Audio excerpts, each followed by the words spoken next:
Ruth, capítulo 2, todo o capítulo.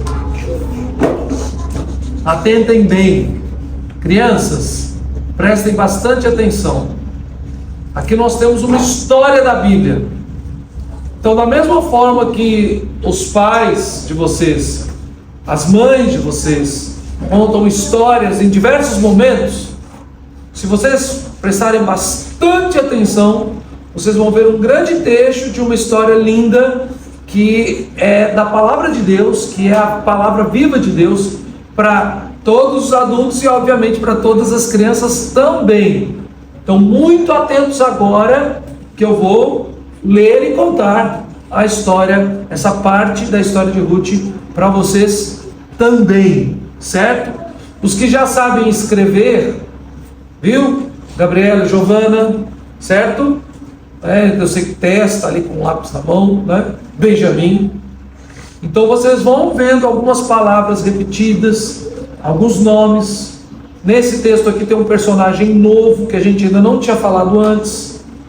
Então vocês vão anotando esses nomes, certo? Depois eu quero saber de vocês o que vocês aprenderam hoje, né?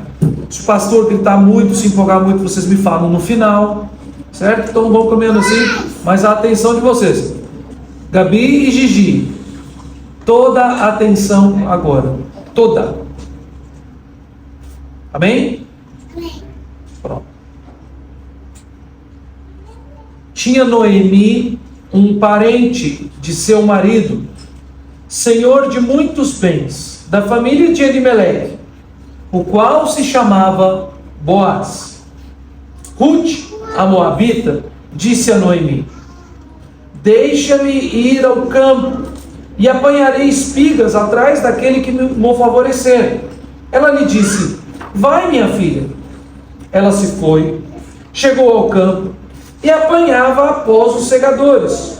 Por casualidade, entrou na parte que pertencia a Boaz, o qual era da família de Elimeleque. Eis que Boaz veio de Belém e disse aos segadores: o Senhor seja convosco. Responderam-lhe eles: o Senhor te abençoe. Depois perguntou Boaz ao seu servo encarregado dos segadores: de quem é essa moça? E respondeu-lhe o servo: esta é a moça moabita que veio com Noemi da terra de Moabe. Disse-me ela: deixa-me rebuscar espigas e ajuntá-las entre as gavelas após os segadores. Assim ela veio, desde pela manhã até agora está aqui, menos um pouco que esteve na choça. Então disse Boaz a Ruth: ouve, filha minha, não vás colher em outro campo, nem tampouco passes daqui, porém aqui ficarás com as minhas servas. Estarás atenta ao campo que cegarem e irás após elas. Não dei ordem aos servos que não te toquem? Quando tiveres sede, vai às vasilhas e bebe do que os servos tiraram. Então ela, inclinando-se o rosto em terra, lhe disse: como é que me favoreces e fazes caso de mim, sendo eu estrangeira? Respondeu Boaz e lhe disse: bem me contaram tudo quanto fizeste à tua sogra, depois da morte de teu marido, e como deixaste a teu pai e a tua mãe, e a terra onde nasceste, e vieste para um povo que dantes não conhecias. O Senhor retribua o teu feito, e seja cumprida a tua recompensa do Senhor, Deus de Israel, sob cujas asas vieste buscar refúgio. Disse ela: tu me favoreces muito, Senhor meu, pois me consolaste e falaste ao coração da tua serva, não sendo eu nem ainda como uma das tuas servas. À hora de comer, Boaz lhe disse: achega-te para aqui e come do pão e molha no vinho o teu bocado. Ela se assentou ao lado dos segadores, e ele lhe deu grãos tostados de cereais. Ela comeu e se fartou, e ainda lhe sobejou. Levantando-se ela para rebuscar, Boaz deu ordem aos seus servos, dizendo: até entre as gavelas deixai-a colher, e não a censureis. Tirai também dos molhos algumas espigas, e deixai-as, para que as apanhem, e não a repreendais. Esteve ela apanhando naquele campo até a tarde, debulhou o que apanhara, e foi quase um efa de cevada. Tomou e veio à cidade, e viu sua sogra o que havia apanhado. Também o que lhe sobejara, depois de fartar-se, tirou e deu à sua sogra. Então lhe disse a sogra: onde colheste hoje? Onde trabalhaste? Bendito seja aquele que te acolheu favoravelmente. E Ruth contou à sua sogra onde havia trabalhado e disse: o nome do Senhor em cujo campo trabalhei é Boaz. Então Noemi disse à sua nora: bendito seja ele do Senhor, que ainda não tem deixado sua benevolência, nem para com os vivos, nem para com os mortos. Disse-lhe mais Noemi: esse homem é nosso parente chegado, e um dentre os nossos resgatadores. Continuou Ruth, a moabita. Também ainda me disse, continuou Ruth, a moabita, também ainda me disse: com os meus servos ficarás, até que acabem toda a cega que tenho. Disse Noemi a sua nora, Ruth: bom será, filha minha, que saias com as servas dele, para que no outro campo não te molestem. Assim passou ela a companhia das servas de Boaz para colher, até que a cega da cevada e do trigo se acabou, e ficou com sua sogra. Amém. Vamos orar ao nosso Deus. Bondoso Deus e Pai, ajuda-nos a compreender tua santa palavra na manhã desse dia. Assim nós te oramos em Cristo Jesus. Amém.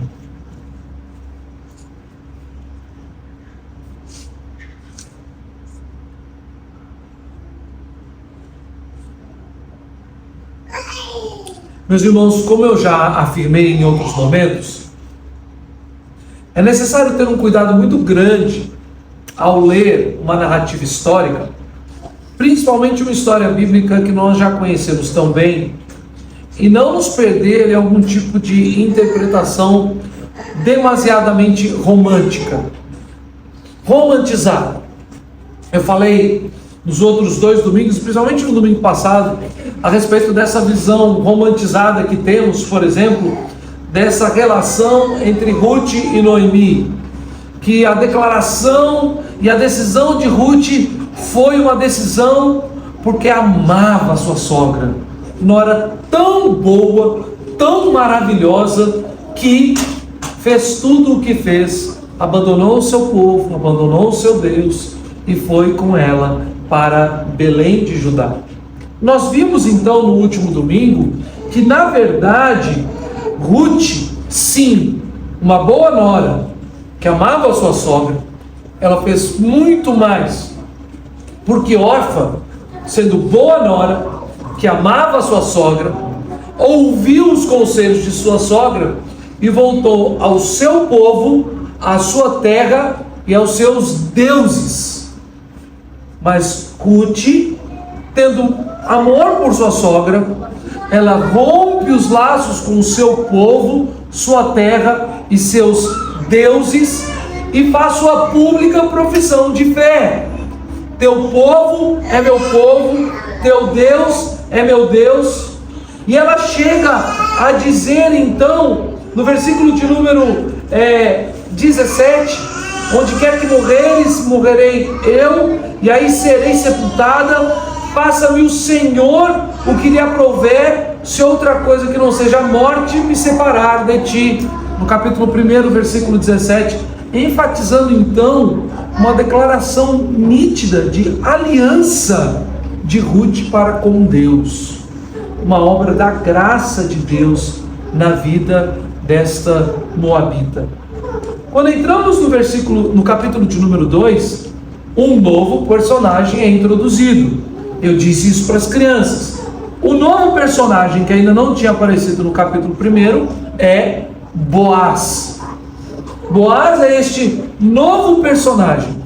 E é muito interessante ver como o foco da história continua em Ruth. Mas quando ele introduz essa mudança de clima e de cena, e toda a narrativa histórica, nós devemos ter essa atenção, mudou o tom totalmente aqui. Nós temos a seca, a fome, a morte, o rompimento, a ruptura, o retorno e a amargura. Tudo isso vai caminhando e conduzindo o tom do capítulo 1.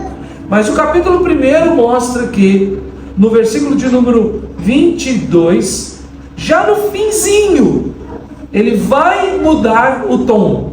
Quando ele diz assim, o autor diz assim: assim voltou Noemi da terra de Moabe, com Ruth, sua nora, a Moabita.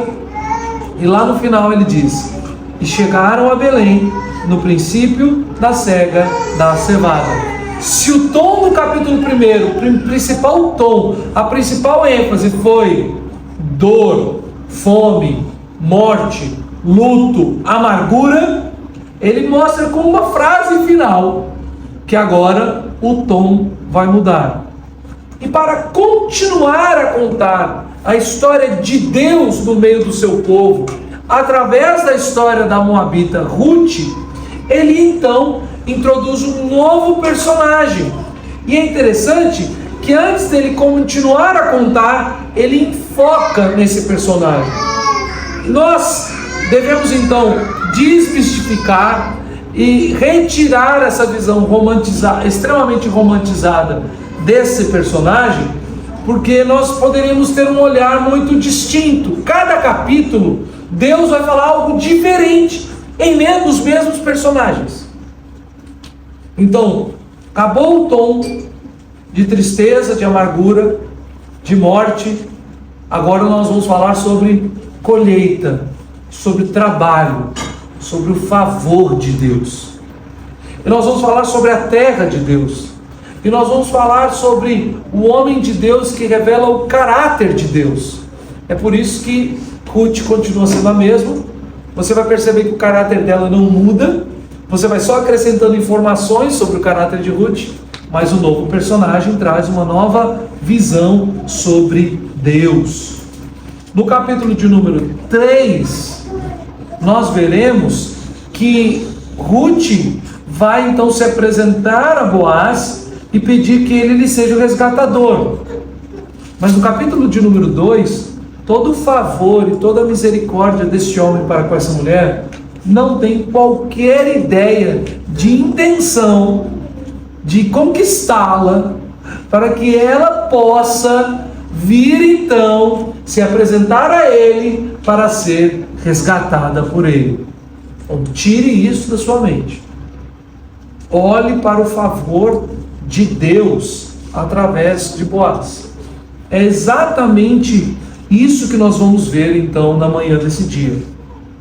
Como Yahvé favorece aqueles que se aproximam dele com toda a manifestação da sua graça em todas as áreas da vida. O que nós vamos ver nessa manhã é como Yahvé favorece todos aqueles que se aproximam dele com toda a manifestação de graça em todas as áreas da vida. E nós vamos ver então que ao introduzir este homem Boaz, ele vai mostrar então que Deus providenciou alguém bom, um homem bom, para cuidar dessa moabita que se aproximou dele. Diferentemente daquilo que nós vimos nos domingos anteriores, quando vimos que ela foi casada, na verdade, com um efrateu de Judá, que nunca lhe deu um filho, um efrateu de Judá, que o seu nome era Quilion, ou seja, Ruth era casada com um homem chamado Destruição. Tudo que ela encontrou da parte de Deus, na vida de um marido que era na verdade do povo de Deus, mas que se rebelou contra Deus, foi destruição. E agora, o que ela faz? Ela vai para a terra de Deus, na época da colheita, da cega da cevada, na época quando volta o pão para o meio do povo, quando Deus está alimentando o povo, e ela é extremamente humilde. Ela vai e pede à sua sogra: deixa-me ir ao campo e apanharei espigas atrás daquele que me favorecer. A segunda coisa que aparece é que ela fazendo isso, ela entra então no campo de Boaz. E o termo usado aqui no versículo de número 3 é que ela se foi, chegou ao campo e apanhava após os segadores, por casualidade entrou na parte que pertencia a Boaz, o qual era da família de Elimeleque. Para o entendimento inicial, o que nós temos aqui é Ruth, humildemente, como alguém que era pobre e não tinha o que comer, usando das benesses da lei de Deus, para quase que mendigando, mas isso não é mendicância, né? Mas de uma forma, usando das benesses da lei de Deus, ela poderia colher as respigas, ou seja, o que sobrou da colheita, o que aqueles servos estavam colhendo com suas próprias mãos, sem dúvida com algumas ferramentas, o que ficava para trás, a lei de Deus ordenava que essas pessoas poderiam então caminhar atrás dos pobres, e vinham por trás do campo, ajudando a limpar o que sobrava do campo, para que os pobres pudessem ter algum tipo de alimento. Pouca coisa, mas que fosse suficiente para que até mesmo na casa dos pobres, no meio do povo de Deus, houvesse comida, houvesse alimento. E no entendimento dela, veja, nós precisamos entender como é a narrativa histórica, como é o enredo criado pelo autor. Na visão de Ruth, foi por um acaso, por casualidade, que ela caminhando de um campo para o outro, pegando um pouquinho ali, um pouquinho aqui. Entendam bem isso, era pouco que sobrava dessa respiga. Passar respigando normalmente era passar um campo que foi colhido no dia 1, os servos estão agora no outro campo no dia 2, então você vai pegando o que sobrou do dia 1, ainda entre algumas coisas que não foram propriamente colhidas. E eu já falei isso aqui em outro domingo, não haviam os tratores, né, da Caterpillar, da John Deere, né? Não havia esse maquinário quase que totalmente automatizado, que não deixa um grão para trás. Não tinha isso. Era tudo na mão. Tudo funcionava na mão, trabalho manual. Então a respiga não era assim. As pessoas vão jogando para trás e os pobres vêm vindo logo atrás. Dia de trabalho é dia de trabalho. Então os pobres diziam assim: foi trabalhado o campo do senhor Joaquim. Colheram ali. No dia seguinte, os pobres iam lá e falaram assim: o que será que sobrou aqui? É como passando por um pomar e foi feita uma grande colheita de frutas, e de repente, lá no alto da árvore, sobraram umas 2 maçãs, uma laranjeira lá no fundo, que a laranja não estava assim tão boa, deixaram ali no canto, vai se balançando de novo, vai subindo numa jabuticabeira, e coisas outras, ou seja, o pouquinho que ficou, eu faço uma feira, como a gente diria aqui, é quase que a xepa, que vocês fazem aqui no final, a feira de Jaguaribe na quarta-feira. Eu sei como é que funciona, porque minha mulher já me instruiu, né? Então no finalzinho faz aquela xepa, o que está sobrando, o que ficou de canto assim, tem um precinho mais em conta e todo mundo tem um pouquinho para levar para casa. Foi isso que Ruth foi fazer. Foi isso que Ruth foi fazer. E por casualidade entrou num campo que estava sendo colhido, num campo onde os servos daquele senhor estavam trabalhando. Por um acaso ela fez isso, mas nós sabemos que isso é um ato da providência do Senhor. E nós precisamos então olhar, o mais interessante é ver as palavras que são colocadas nos lábios de Boaz. Vejam, a primeira coisa é que Boaz, ao se encontrar, ele é apresentado como um senhor de muitos bens. Mas no versículo 1, mas essa informação não fala muito sobre o seu coração. E se ele era um senhor de muitos bens e da família de Elimeleque, honestamente, se eu só tenho essa informação, vocês podem até dizer que eu sou um pouco preconceituoso, mas acenderia a luz de um alarme. Ora, tem esse homem rico aí, parente de quem? De Elimeleque. Ou seja, essa família já está manchada na história. Essa é a informação que eu tenho sobre ele. E por um acaso, Ruth cai no terreno dele. Mas a resposta e as palavras que Deus coloca sobre Boaz mostram que é uma distinção total entre Elimeleque e Boaz.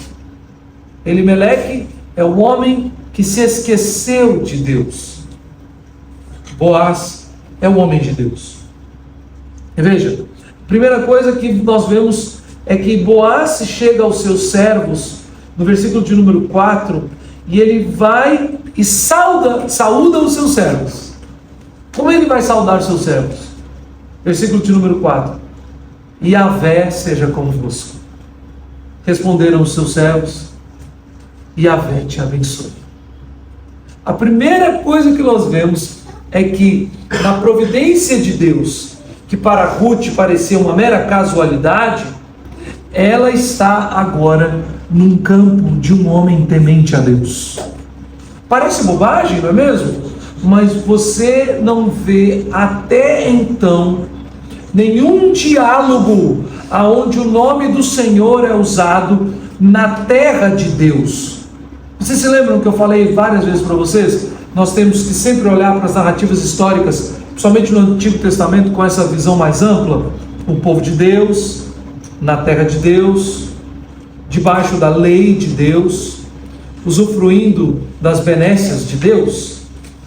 Então agora nós temos um homem de Deus, na terra de Deus, invocando o nome santíssimo de Deus, abençoando o trabalho daqueles que lhe servem em nome de Deus, de acordo com a lei de Deus, e colhendo a seara da cevada, fazendo a cega da cevada, que é um sinal da bênção de Deus. Versículo 6 do capítulo de número 1. Então se dispôs ela com suas noras e voltou da terra de Moabe, porquanto nesta ouviu que o Senhor se lembrara do seu povo, dando-lhe pão. Quem deu o pão? Deus. Parece que nós temos a restauração de toda a história de Deus e da plenitude da bênção de Deus do seu povo está feito aqui. Um homem de Deus, na terra de Deus, trabalhando de acordo com a lei de Deus e recebendo o pão que vem de Deus, as benécias de Deus. Então, nós já temos só no versículo 4 esse entendimento. Ele é parente de Elimeleque, mas ele é oposto a Elimeleque. A segunda coisa que nós vemos é que ela então ela foi e já tinha procurado os servos de Boaz. E nós percebemos aqui que há muita questão de proteção a ela em meio aos servos. Essa mulher ainda sequer conhecia o Senhor daquela terra. Ele a pediu para colher, no versículo de número 6 e 7, é um dos servos que está dizendo a Boaz que ela já havia pedido para colher naquele campo para um servo deste homem de Deus. E então nós vemos que ela já estava sendo guardada por Deus, porque este servo do homem de Deus era também um servo de Deus. E ela você vai perceber que ela vai começar a ser guardada. E há orientação de que ela fique só no campo de Boaz, porque no campo de Boaz, os servos de Boaz não iriam lhe molestar. Versículo de número 22, a instrução de sua nora, de sua sogra ela, disse Noemi a sua nora Ruth: bom será, minha filha, que saias com as servas dele, para que noutro campo não te molestem. Se um homem de Deus serve a Deus na terra de Deus, ali há justiça. Se um homem de Deus serve a Deus de acordo com a vontade de Deus, ali há proteção. Nenhuma serva de Boaz poderia ser molestada por qualquer homem. Se houvesse qualquer homem que viesse a molestar uma mulher na terra do povo de Deus, ele deveria ser morto. E a instrução para qualquer mulher que fosse abusada, molestada, machucada, e estando ela na terra de Deus, é que ela deveria gritar. E é interessante, se uma mulher dizendo estar sendo molestada, não gritar, consentir, ela é culpada. Se uma mulher gritar e pedir socorro, e quem está na região não a socorrer, é culpado de morte. Mas se uma mulher for violentada e gritar, e os homens ouvirem e atenderem à lei de Deus, o abusador deve ser punido com morte. O Senhor é justo em sua lei e guardador. E a primeira coisa que nós vemos é que Ruth, a moabita, que deixou o seu povo, a sua terra, e deixou o seu Deus, ou os seus deuses, para migrar e para se colocar em submissão ao Deus de Israel, e se tornar cidadã daquela terra, e vir fazer morada naquela terra, ela encontrou proteção. A primeira coisa que nós vemos é interessantíssimo, porque no final do capítulo 2, fica meio que no ar. Mas no capítulo 2, nós já vemos, no final do capítulo 1, fica meio que no ar a ideia. Mas no capítulo 2, você já tem uma resposta imediata. Leia a história. Leia as nuances da história. Ela recebeu proteção. Muito mais do que o alimento. Ela recebeu proteção. Quando o Senhor acolhe para si aqueles que o procuram e derrama o seu favor e as suas bênçãos, o Senhor dá proteção. Vejam, todos os homens deste mundo, todas as mulheres deste mundo, estão em um mundo mau, e são em diversos aspectos vulneráveis. Os nossos filhos podem ser atacados a qualquer instante. As nossas esposas podem ser alvo de atos de maldade e de perversidade por estarem na rua da nossa cidade. Por que você acha que a nossa sociedade ainda pune os agressores? Porque ainda há um tipo de centelha cristã, a chamada herança cultural judaico-cristã, na nossa sociedade brasileira. Aqueles que estão sem Deus são vulneráveis, e sendo vulneráveis, facilmente atacados. No nosso país, ainda é crime matar, mas em diversos aspectos já não é mais crime roubar. E se nós estamos em uma sociedade que não pune o criminoso, seja por um roubo, por uma mentira, por corrupção ativa ou passiva, quem dirá que essa sociedade punirá aqueles que matarem? Ou seja, os assassinos. Porque aquele que quebra um aspecto da lei de Deus, rompeu com toda a lei de Deus. Isso não tem nada a ver com os legisladores brasileiros. Tem a ver com o coração de todo homem sem Deus. O que Ruth encontra aqui, numa terra onde julgavam os juízes, e cada um fazia o que era reto ao seu coração, é que mesmo tendo ela saindo de Moabe, sendo ela estrangeira, num país onde não havia um rei presente, uma lei severa e uma convocação solene à preservação e o cumprimento da lei de Deus, Ruth também seria vulnerável. Facilmente poderia ser vítima de um abuso. E sendo ela uma moabita, o desprezo ainda seria maior. Sequer era alguém do povo de Deus. Não tinha marido. O seu marido era judeu. O seu marido era hebreu. Mas morreu em outra terra. Estava só. Quem cuidava dela? Sua sogra idosa. Outra mulher. Não havia um homem para cuidar dela. Não havia um homem que ao cumprir a lei fosse-lhe protetor. Mas o Senhor lhe é protetor.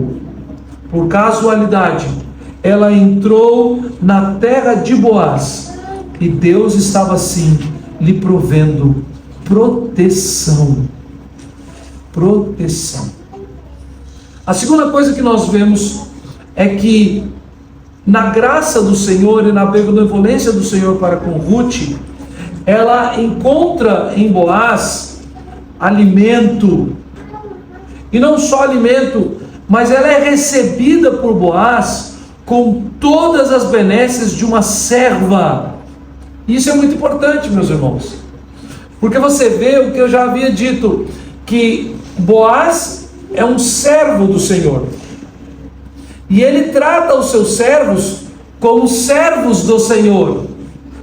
E sendo ele Senhor, tendo ele nessa terra, neste mundo, autoridade, propriedades, muitos bens e riquezas, ele tem muito a administrar, mas ele demonstra ser um servo do Senhor, porque ele demonstra ter o caráter do Senhor na administração dos seus recursos e suas posses.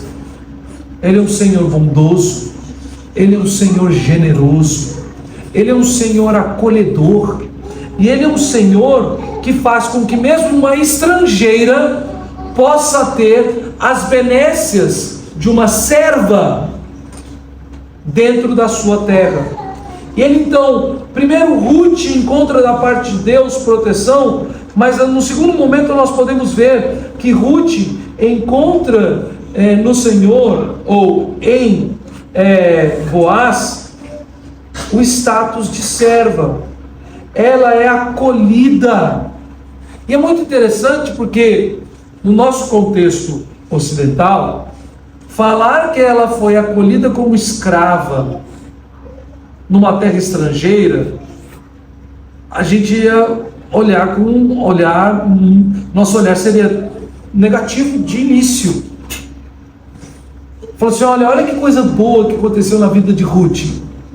Ela era, entre aspas, livre, tinha família, tinha posses, tinha tudo, era jovem, poderia ter sido acolhida de volta por seu pai e ser dada a outro marido em Moabe. E olha que coisa boa, como Deus é bom. Ela é feita escrava em Belém de Judá. A gente vai achar isso horrível, é péssimo, não tem nada de bom. Mas a ideia de serventia, de acordo com a lei de Deus, não tem nada a ver com essa ideia de escravidão. Nos últimos séculos, e principalmente na história da colonização das Américas, Ruth não foi usurpada da sua casa e vendida como que um bicho. para ser administrada por um senhor de engenho. Ruth não era açoitada quando não fazia o que o seu senhor queria. E como muitas e muitas e muitas histórias que nós temos no relato da história do nosso país, Ruth não foi abusada pelos seus donos, pelos os proprietários da casa ou por seus filhos, porque ela não tinha valor nenhum como pessoa, e eles podiam fazer com ela o que eles bem entendessem. Não, não, não, não, não. Ser servo de Deus é a melhor coisa que pode acontecer na vida de qualquer ser humano. Ser liberto de si mesmo, ser liberto dessa ideia deturpada, anticristã, de liberdade individual para fazer o que eu bem entendo, e ser acolhido como servo de Deus é a maior bênção da vida de qualquer ser humano. Sem Deus e longe do serviço a Deus, todos nós, na verdade, perdemos identidade. Identidade, autonomia, proteção, liberdade. Nós temos quando nós somos acolhidos por Deus como servos. E foi isso que Boaz fez com Ruth. Ela totalmente embargada aqui, seu coração não em conflito, mas totalmente quebrantado, humilhado, ela diz no versículo de número 13: Tu me favoreces muito, Senhor meu, pois me consolaste e falaste ao coração de tua serva, não sendo eu nem ainda como uma das tuas servas. As ordens de Boaz a respeito de Ruth são claras: ninguém toque nessa mulher. As minhas servas, onde minhas servas trabalham, trabalha ela também. Versículo de número 9: os meus servos não lhe podem tocar. Se tiver sede, vá às vasilhas que os servos tiraram. Uma serva é servida pelos servos também. Veja, aí ela então se inclina, ela põe o rosto em terra. Ela fala assim: mas eu sou estrangeira. Eu sou estrangeira, eu não tenho sequer direito de colher as respigas com os pobres da terra. Prestem atenção no que Ruth está dizendo neste diálogo. Uma moabita é inimiga do povo de Deus. Uma moabita não tem direito a entrar no meio do povo de Deus, a habitar na terra de Deus, a fazer parte da Assembleia do povo de Deus. Ela não tem direito nenhum da lei. Então uma moabita, se fosse abusada, poderia gritar o quanto fosse, ninguém tinha responsabilidade de lhe a proteger. Uma moabita, se passasse fome, não poderia entrar na terra de um servo de Deus para colher as espigas. Ela não é nada. Mas Boaz, sendo ele um senhor de muitas propriedades, mas de forma última, sendo ele um servo do Senhor de todas as coisas, ele age para com ela como o Senhor age para com todos. O Senhor age com benevolência para com todos aqueles que se aproximam dele. Todos os que professam a fé em Deus e entregam suas vidas a Yahvé são acolhidos por ele, mas não são livres, autônomos, não se tornam agora proprietários. Essa visão totalmente deturpada, essa falsa teologia que diz que agora então, se você pertence ao Senhor, você toma posse, você declara, você decreta, você ordena. Não, não, não! Acolhida por Deus, ela se prostra em terra, ela se humilha e ela diz: meu Senhor, por que fazes isso comigo? eu nem sou da sua terra. Meu Senhor, eu não tenho direito algum.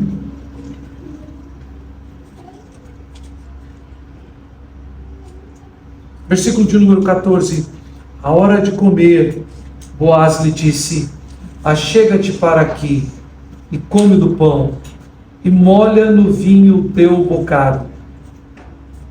Eu vou voltar nessa parte, mas eu espero que a gente já esteja conseguindo caminhar nesses meses aqui de congregação, que vocês já estejam conseguindo ver no texto aquilo que eu vou falar depois. Ela se assentou ao lado dos segadores, e ele lhes deu grãos tostados de cereais. Ela comeu e se fartou, e ainda lhe sobejou. Vejam, meus irmãos, ela encontrou guarida, e agora ela recebe comida. Primeiro proteção, agora alimento. São coisas, são detalhes que passam despercebidos. Grãos tostados de cereal. Você lembra o que aconteceu quando ela trabalhou? Versículo 17. Esteve ela apanhando naquele campo até a tarde, debulhou o que apanhara, e foi quase um éfa de cevada. Quando vem o alimento, quando é chamado para a refeição, alguém já havia debulhado, separado e assado. Ela teve o alimento pronto. Foi-lhe dado pão e vinho, ou seja, o produto do fruto da colheita já estava à sua disposição. Os pobres colhiam e voltavam para casa para fazer comida. E isso já era uma grande bênção. Já era uma grande bênção. O pobre que não tem o que comer tem liberdade de ir nos campos depois da colheita e pegar tudo que sobrou. Isso já é uma grande bênção. Mas Boaz permitiu que ela colhesse o dia inteiro em meio às suas servas e lhe alimentou. Deu a ela a comida pronta. Ela recebeu o alimento. Na hora da refeição, ela sentou com as servas. Na hora da sede, os servos lhe davam água. Meus irmãos, quantas bênçãos do Senhor na vida desta mulher. Porque o Senhor recebe a Ruth como sua serva. Ela se torna, entre aspas, escrava de Deus. Vejam, escravo. Essa é exatamente a palavra. O contexto e a forma de vermos o conceito é totalmente distinto do conceito de escravidão para nosso entendimento de Brasil, de colônia, de ex-colônia. Mas a palavra é a mesma. Ela que não tinha direito a nada, recebeu o privilégio de se tornar serva. Recebeu proteção, recebeu alimento, recebeu dádivas, água, e o Senhor lhe deu na sua mesa do pão e do vinho. Meus irmãos, existem alguns personagens do Antigo Testamento que a gente fica lendo bastante sobre o seu caráter, sobre o seu coração, como a história é exposta, para a gente tentar encontrar o ponto do autor e como aquela figura, aquele personagem mostra e revela uma verdade bíblica que suplanta aquele tempo e aquele texto. Mas para nós nessa manhã já está mais do que suficiente entender que Boaz, nesse texto, não acolheu Ruth, como eu disse no começo, porque queria se casar com ela, mas porque ele é um homem que tem o caráter de Cristo. Nossa, pastor, mas Cristo só veio muito tempo depois.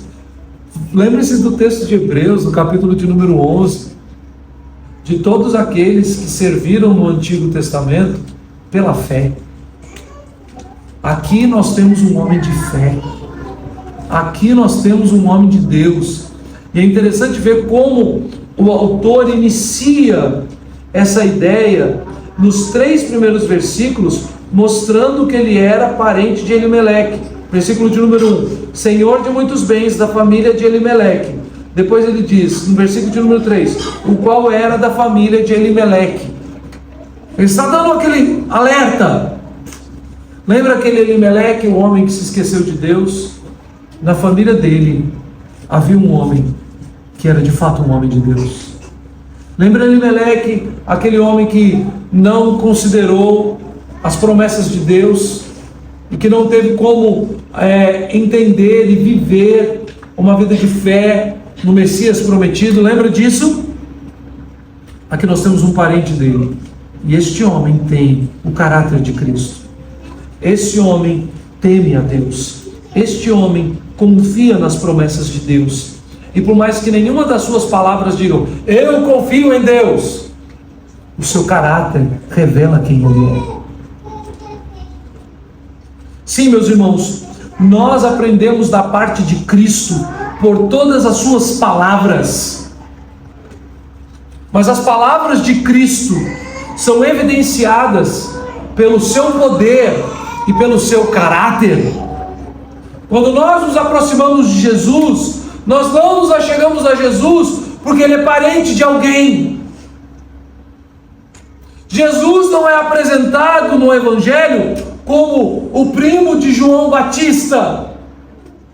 João Batista poderia sim ter dito nas suas pregações, após mim vem aquele que é meu primo. Ou você nunca sofreu essa tentação?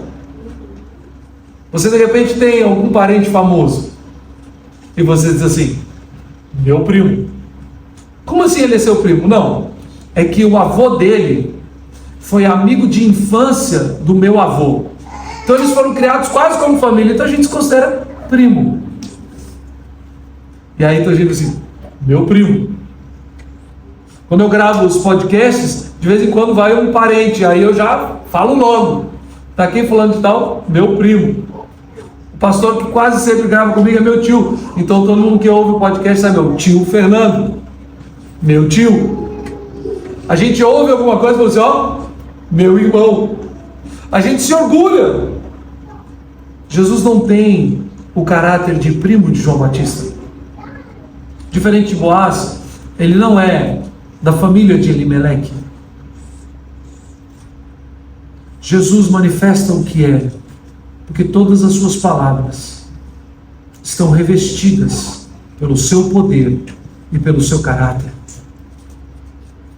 Ele diz que é Deus, mas João diz, nós vimos na sua glória, a glória do unigênito do Pai.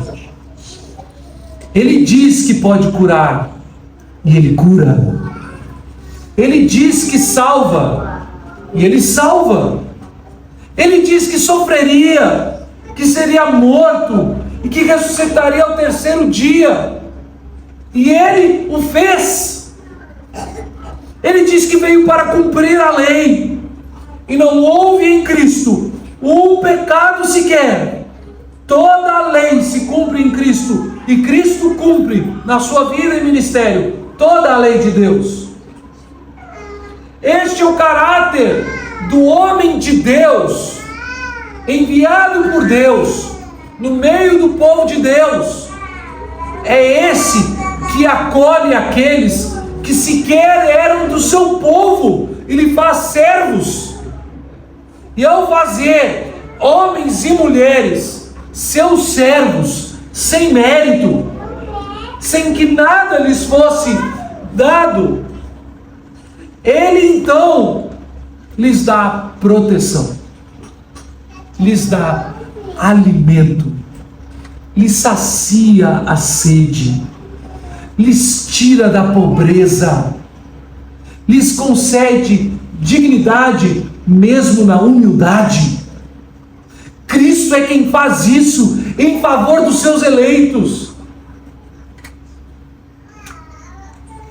O símbolo mais evidente do que Cristo faz em nosso favor é quando nós, que não éramos seu povo, somos feitos seu povo e acolhidos como seus servos, somos chamados a nos assentar ao derredor da sua mesa, aonde ele nos serve vinho e pão.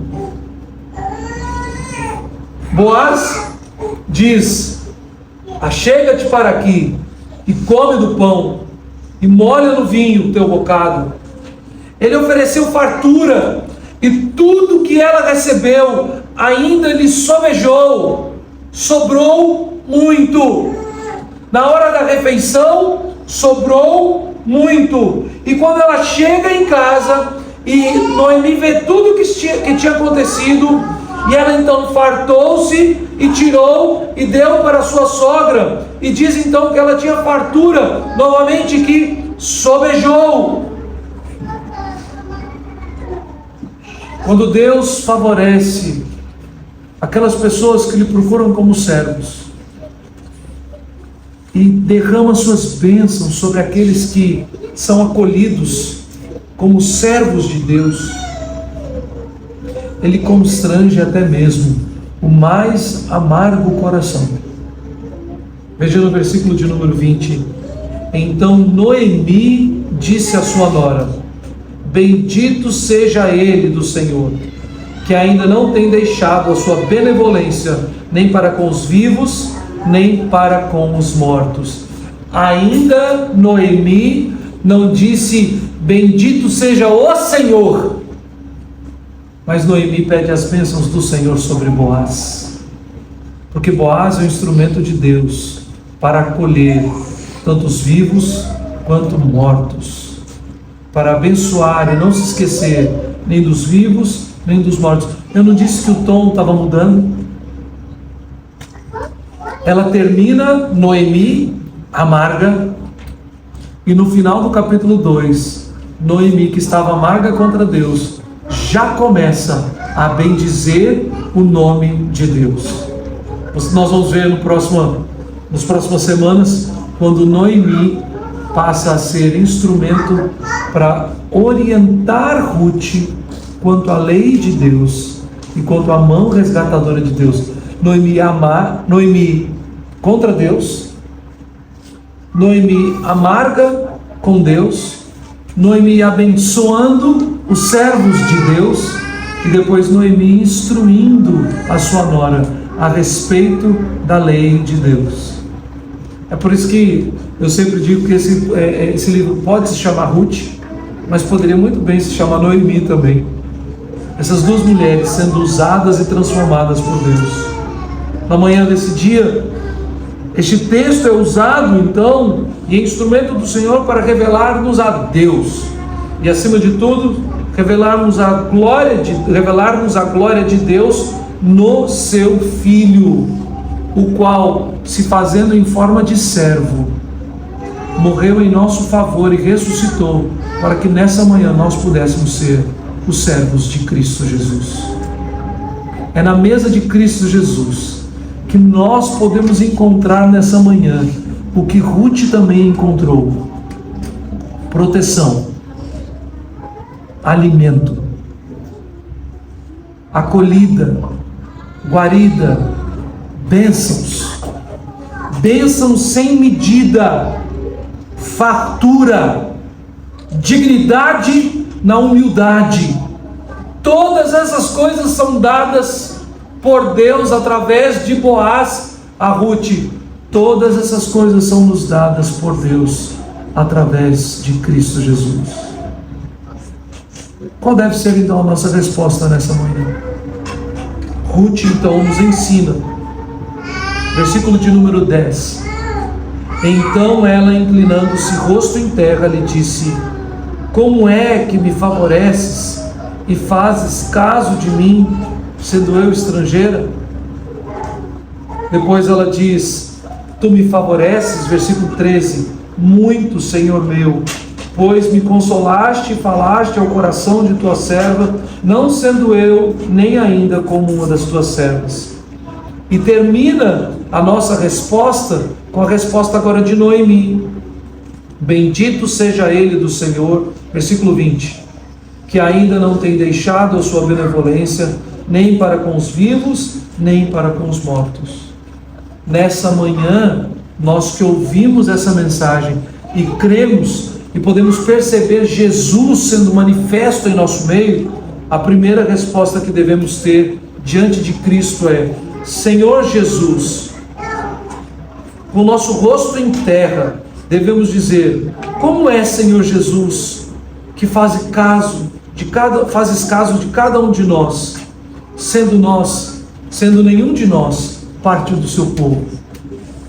Ó Senhor Jesus, nós nunca fomos de Israel, nós não somos filhos das 12 tribos, nós não somos herdeiros de sangue de Jacó. Como pode o Senhor vir ao mundo e morrer em nosso favor também? A segunda coisa, como é que o Senhor tem feito tantas obras maravilhosas e tem trabalhado em nossas vidas e agia já nos nossos corações, mesmo antes de nós professarmos a nossa fé? Quantos de nós aqui nessa manhã, meus irmãos, podem dizer isso? Hoje, com o entendimento do alto, com a iluminação do Senhor, eu posso dizer que mesmo antes de eu me converter, Deus já estava providenciando a sua obra salvadora em minha vida, quando tudo que eu achava que era mera casualidade. Quantos aqui já se converteram adultos e hoje têm entendimento dizendo: o Senhor estava me guardando, mesmo quando eu não era um servo do Senhor? E por último, nós devemos olhar para Cristo e dizer a Ele: bendito seja Cristo em o nome do Senhor, que ainda não tem deixado a sua benevolência, nem para com os vivos, nem para com os mortos. Nós precisamos olhar para Jesus e ver a sua bondade sem medida, a sua generosidade, a sua benignidade, de nos dar muito além do que aquilo que pedimos ou pensamos, de agir sobre nós infinitamente mais do que um dia possamos vir a merecer. Veja, meus irmãos, os que Deus chama eficazmente, também livremente justifica. Essa justificação não consiste em Deus infundir neles a justiça, mas em perdoar os seus pecados e em considerar e aceitar as suas pessoas como justas. Deus não justifica em razão de qualquer coisa neles operada ou por eles feita, mas somente em consideração à obra de Cristo, não lhes imputando como justiça a própria fé, o ato de crer, ou qualquer outro ato de obediência evangélica, mas imputando-lhes a obediência e a satisfação de Cristo, quando eles o recebem e se firmam nele pela fé, que não tem de si mesmo, mas é dom de Deus. A resposta de Noemi deve ser a resposta dos nossos corações nesta manhã. Bendito aquele que vem em nome do Senhor. Bendito Cristo que fez toda a sua obra em favor dos eleitos de Deus. Bendito é Cristo que não deixa a sua benevolência nem para com os vivos, nem para com os mortos. Todos aqueles que morreram em Cristo estão debaixo do seu poder e recebem das suas dádivas no céu com Ele, enquanto esperam a volta do Senhor Jesus Cristo para estabelecer o seu reino em definitivo nesta terra em que vivemos. Assim como aqueles que morreram em Cristo, nós os vivos também gozamos das bênçãos do Senhor aqui no mundo em que vivemos. E nós precisamos bendizer a Jesus, pois Ele é de fato o autor e consumador da nossa fé. Em Jesus somos justificados. Nós somos perdoados somente em consideração à obra de Cristo Jesus. E o que nos é imputado não é uma obediência nossa, mas é a obediência de Cristo. E mesmo a fé nessas coisas vem de Cristo e não de nós.